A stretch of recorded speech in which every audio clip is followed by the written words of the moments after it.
What's up everybody, I'm Stella Chung and this is the Weekly Fix, the show where we round up all the gaming and entertainment headlines you may have missed this week. EA is hinting at 4 new game releases for 2023, including a new remake and a major IP, plus a playable 2001 build of Duke Nukem Forever has been leaked. In the entertainment world, Netflix is being sued by its own shareholders, and we've got some stats regarding the new Avatar 2 trailer. I hope you've had a wonderful week. Let's jump right into it.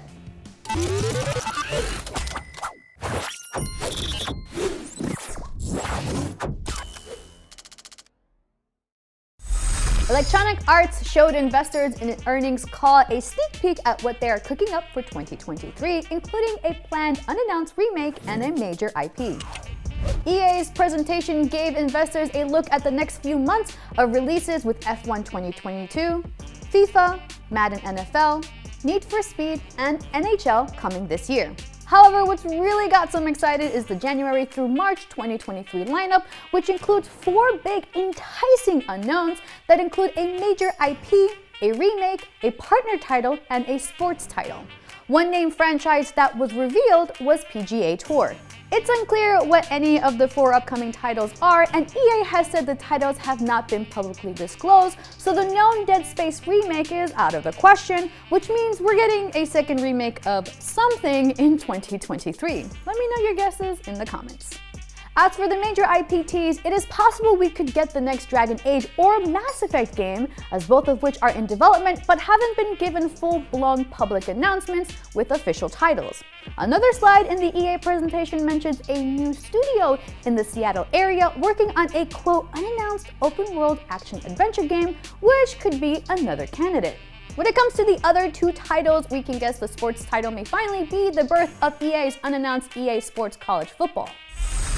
The partner title is anyone's guess. Maybe we'll see Leo and Vincent from A Way Out again. Moving on, legendary Elden Ring Tarnished hero Let Me Solo Her live streamed his 1000th Millennia kill, and fans came in the thousands to celebrate this momentous event. Millennia is considered one of the toughest bosses, but Let Me Solo Her makes it seem like a cakewalk, donning just a pot on his head and wielding 2 katanas. His 2.5-hour live stream started off with 981 kills before inching towards the final 1,000 kill goal. Upon reaching the epic milestone, he thanked everyone for their support before poetically entering New Game Plus and heading back out into the lands between. Let Me Solo Her's feat has been recognized by publisher Bandai Namco with a special gift sent to him, and he has yet to know what it is. Whether or not Let Me Solo Her decides to fight against a tougher version of Millennia, one thing is for sure, he has earned the right to a rest. Duke Nukem fans are gonna want to pay attention, as a Duke Nukem fan site has shared details of a scrapped 2001 version of Duke Nukem Forever that has seemingly been leaked online and may get a release.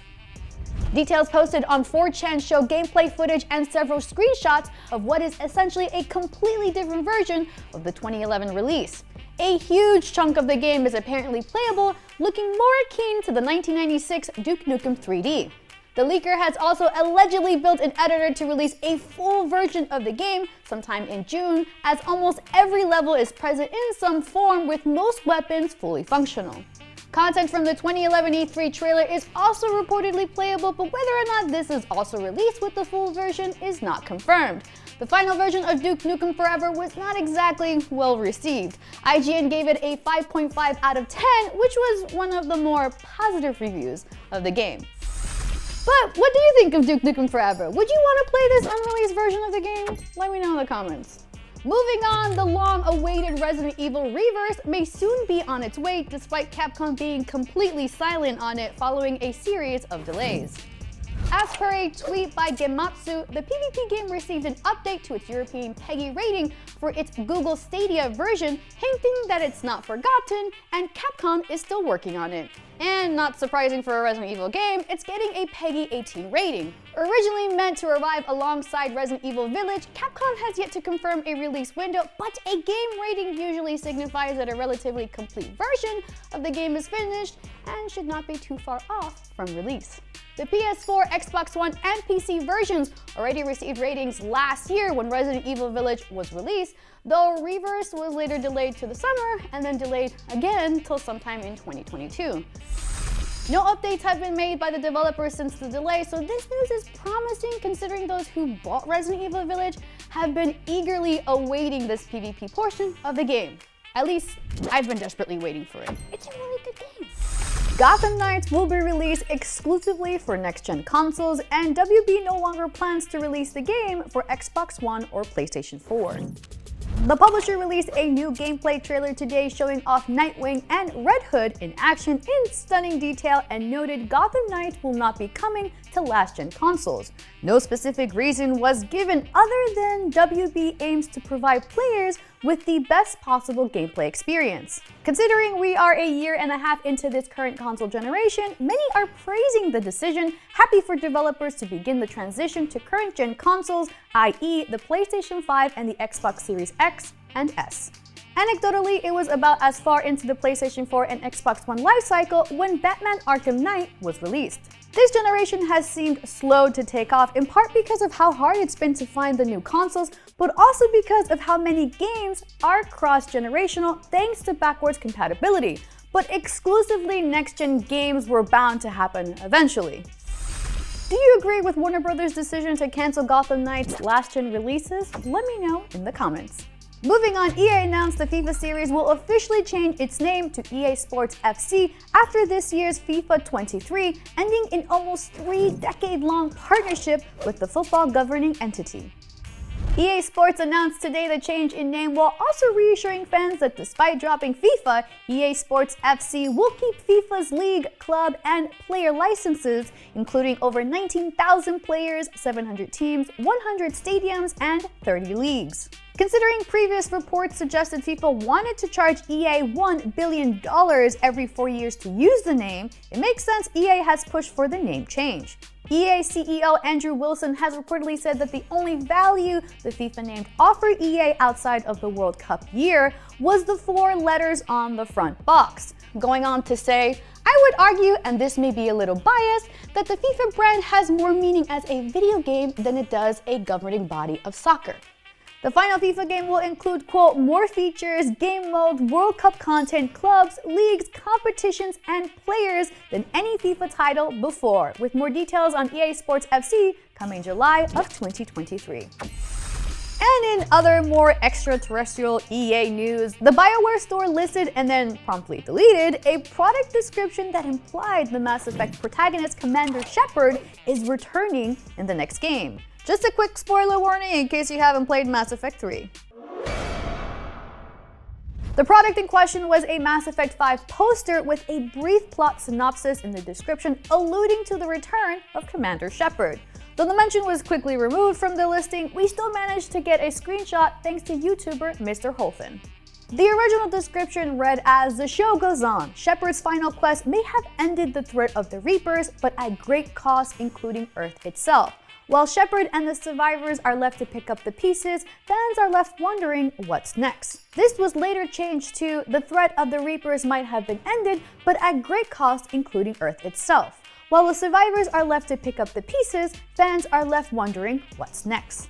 It's unclear if the original text was a slip of information or a simple mistake by someone outside the dev team with no insider knowledge. Though what truly makes this potential return interesting is the fact that in 7 of the 8 endings for Mass Effect 3, Shepard dies. Only one ending shows Shepard not having to sacrifice himself, which would mean Shepard's return makes this ending actual true canon. Then again, fans weren't exactly happy with any of Mass Effect 3's ending, so maybe Mass Effect 5 will do some heavy retconning. BioWare has been pretty hush-hush about the next Mass Effect game following its reveal in December 2020. So it's another waiting game until we can hear more. In the clapback of the century, Epic Games and Microsoft have joined forces to get Fortnite back on iOS devices via Xbox's cloud gaming. The service bypasses Apple's decision to delist Fortnite from the iOS Apple Store, allowing users to instantly play games without needing to install a game. No need to subscribe to Xbox Game Pass with Fortnite, as it remains free to play through the service. In other Fortnite news, in honor of Doctor Strange in the Multiverse of Madness, hitting theaters this week, a new Doctor Strange skin has been added to Fortnite's Battle Pass. In other Battle Royale news, the first game from District 9 director Neil Blomkamp has been revealed. It's a cyberpunk Battle Royale set to release next year. The game is called Off the Grid, and in addition to being a 150-player Battle Royale, developer Gunzilla Games wants to push the genre forward by focusing on narrative progression. So in addition to competitive play, there will also be PvE missions taking place on the map, and their outcome will supposedly affect the overall story. Richard K. Morgan will also be working on the game, who's best known for his cyberpunk novel, Altered Carbon, but who's had a hand in games as well, working on Crysis 2 and the mostly forgotten Syndicate reboot. Blomkamp has been acting as Chief Visionary Officer since last year. It'll be interesting to see what he brings to gaming, since games have definitely taken some inspiration from his movies. I'm looking at you, Respawn. Off the Grid is slated for a release sometime next year, but I don't know about you, but it sounds pretty preem. It'll be interesting to see which comes first. Off the Grid, Cyberpunk 2077's multiplayer component, or Respawn putting Chappie in Apex Legends. What's your bet on? Following its probe into Microsoft acquiring Activision Blizzard, the Federal Trade Commission is taking a more aggressive approach towards antitrust issues in the gaming industry. Now it's setting its sights on Sony's Bungie acquisition. The FTC is reportedly seeking to investigate the deal, claiming Sony might be motivated to prevent competing companies and services from accessing Bungie's games. The FTC believes this could cause meaningful harm to Sony's competitors and create antitrust violations. The FTC has been looking more closely at the major gaming acquisition since Linda Khan was appointed chair in June last year, which is presumably why nobody batted an eye at Microsoft's massive $7.5 billion buyout of ZeniMax Media that took place a few months earlier. While it's unlikely the FTC's investigation will have a meaningful impact on Sony's Bungie purchase, it's not surprising to see the government paying closer attention, considering how many buyouts have taken place for the past few years. And I have a sneaking suspicion we'll hear more about studio acquisitions in the not-too-distant future. In more wholesome news, The Legend of Zelda: Ocarina of Time is among a group of titles to be officially inducted into the World Video Game Hall of Fame. I don't think I'm the only one who thought it had already been inducted into the Hall of Fame, but you know, better late than never. Ocarina of Time joins the Hall of Fame alongside titles like Miss Pac-Man, Dance Dance Revolution, and Sid Meier's Civilization. Okay, how is it that it's taken this long to get Miss Pac-Man in there? Poor girl here, she's working night and day. Previous Hall of Fame inductees include Grand Theft Auto 3, the original Legend of Zelda, Sonic the Hedgehog, Halo Combat Evolved, Minecraft, and probably a Mario or two. Since 2015, the World Video Game Hall of Fame has honored up to 32 game titles at the Strong National Museum of Play in Rochester, New York. The four winners beat out a tough group of nominees, including Assassin's Creed, Candy Crush Saga, Minesweeper, Resident Evil, and Parappa the Rappa. Maybe one of these days the museum will buy a bigger hard drive so we can honor more than 32 games at once. Which title do you believe should absolutely be inducted into the Hall of Fame? Let me know in the comments below. It's time to take a quick break. When we come back, a Batman podcast has dethroned Joe Rogan to become the top-ranked Spotify podcast. And Netflix is being sued by shareholders due to some decisions by top execs. See you in a bit. Welcome back. Avatar: The Way of Water's reveal trailer has beaten every recent Star Wars film in views within its first week. But before that, Netflix is being sued by its own shareholders for withholding info on its recent slowed growth. Let's keep the Netflix news train going and find out some more. After revealing its subscription numbers weren't too hot and attributing it to the recent increase of streaming competitors on the market, Netflix shareholders have hit the streaming giant with a lawsuit. Now, according to Reuters, the lawsuit accuses Netflix and its top execs of failing to disclose the company's slowed growth and they're seeking damages based on the company's share price dip after missing its growth estimates. Now, the shareholders are alleging Netflix painted a much more optimistic picture, intentionally misleading them on the company's positioning in the market. Cited in the complaint on behalf of the shareholders reads, quote, "As a result of defendants' wrongful acts and omissions and the precipitous decline in the market value of the company's securities, plaintiff and other class members have suffered significant losses and damages." Now, Netflix hasn't commented just yet on the lawsuit, but we'll keep you updated. Now, with the streaming giant's significant dip in subscribers and the recent cancellation of a few of its animated shows and positions, things are definitely shaking up over at Netflix. But the company is surely moving full steam ahead on its various streaming productions. Also moving full steam ahead is the Game of Thrones prequel series, House of the Dragon, with a teaser trailer and 9 character posters. Now, in the fiery posters, you see the white-haired Targaryens on display, as well as the other members of the show casting smoldering looks towards the screen. With these posters and the hot new trailer, House of the Dragon is looking poised to take flight August 21st on HBO. Now, in news I don't think anyone saw coming, the scripted podcast Batman Unburied has topped the Spotify podcast worldwide charts, knocking the Joe Rogan Experience down to number 2. Now, that's quite the shocker given how insanely popular the Joe Rogan Experience is, residing at the top of the Spotify podcast worldwide charts for many weeks since premiering exclusively on the platform back in 2020. Now, the Joe Rogan Experience has been a podcast staple since 2003 when Joe partnered up with Brian Redband. But it seems the Caped Crusader has swung on into action to take that coveted slot from Rogan. And it's not all too shocking when you think about the immense popularity of Batman and how, while both Joe Rogan and Batman are household names, Batman is definitely more well known around the world than Joe Rogan is. Now, for those unfamiliar with what this podcast is, Batman Unburied stars Black Panther's Winston Duke as the Dark Knight in a psychological drama diving deep into the mind of the hero as he confronts a new villain as well as his own internal demons in this narrative podcast. Now, whether or not Batman Unburied will stay on the top of the charts remains to be seen, but curious to know what y'all think of this if you've given it a listen. And do you think Joe Rogan can make a comeback on the charts? Sound off below.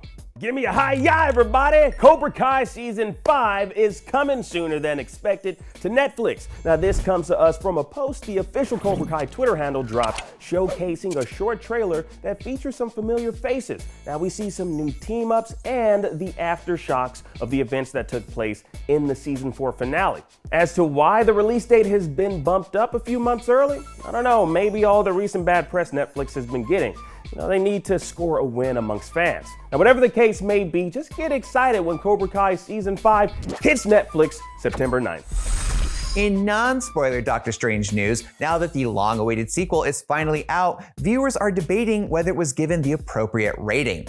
You see, the MPAA gave the film a PG-13 rating for intense sequences of violence and action, frightening images, and some language. But it seems some folks think it should have been given an R rating. One Twitter user called out the film's disturbing scenes, including body horror, while another said the movie was almost as gory as Deadpool without the comedy, and it had them wanting to cover the eyes of nearby children. And having seen it, I can see where these folks are coming from. The movie was marketed as the MCU's first horror film, and it does deliver imagery some viewers may find unsettling. There's one moment in particular that still keeps me up at night.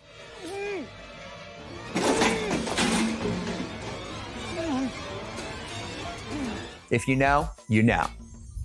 But on the other hand, defenders of the PG-13 rating argue that while the film does push the boundaries of its rating, as director Sam Raimi is known to do, it doesn't cross the line into R territory, citing examples from other intense PG-13 movies that show things like this. This. And this.